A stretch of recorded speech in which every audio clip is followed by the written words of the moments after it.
Yun mga boss, mga paps, dito tayo sa Santa Rosa, Laguna. Ayan, magagawin tayong entort. So ito, knuckle bearing. Sobrang tigas ang knuckle bearing niya.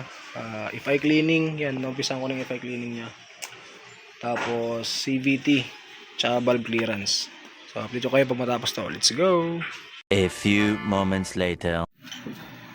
Yan mga boss, mga paps, tune up na tayo. So ayan yung kanyang valve.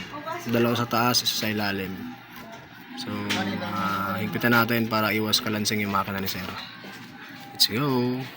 Meanwhile, Yon mga boss, mga paps, tapos na natin FI cleaning, tune up, tsaka CVT. All goods na to. Itong part na yan, goods na yan, hanggang dito. So ito mga pinaka natin, bola, slider paste, tsaka yung gasket ng injection pump kasi punit. Ayan, punit na siya. Ayan, punit. So pinalitan ko na yan ng bago. Ayan, so ngayon, last part, knuckle bearing. Knuckle bearing tayo, let's go! Yon mga boss, mga paps, so knuckle bearing na kami. Yan. So ito yung kakabit natin na bulitas. Yan, may corona. Yan.